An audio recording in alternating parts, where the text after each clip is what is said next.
Alright, so we're out here in the garage and we're getting ready for snowboard season. So one of the things I always have problems with is if you don't buy like high-end gear, it'll say that the fabric is water resistant and it'll say like so many PSI or parts per million.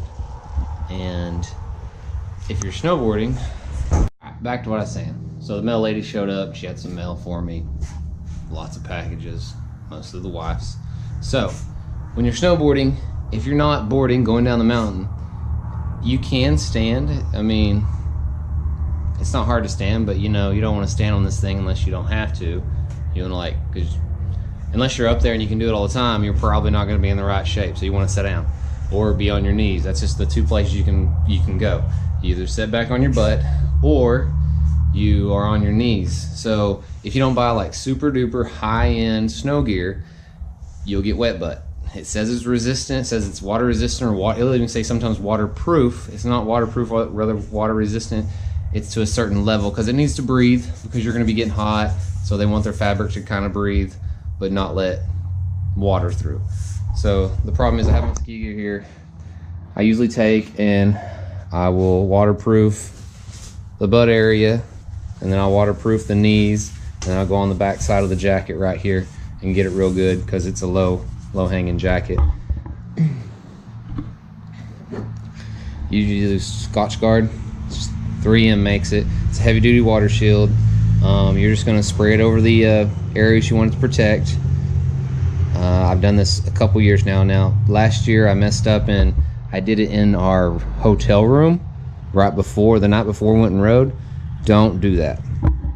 This is like the fumiest stuff ever. It will run your ass out of the room. So we're out here in the garage doing it because this shit's strong. It's got a crazy odor, and then whatever it lands on, like this concrete, it's gonna land on it with the overspray. It's gonna be slicker than owl shit. So I'm gonna put a coat on it. We're gonna go from there.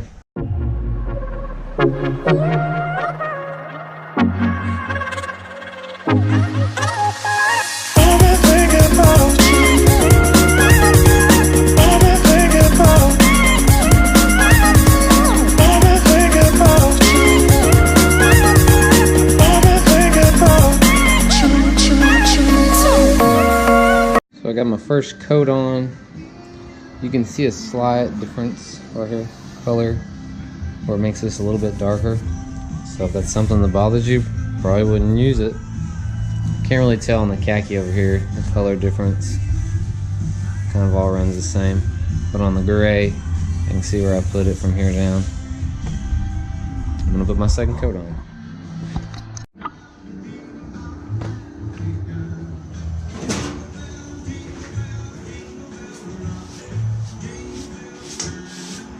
So got 2 coats on that.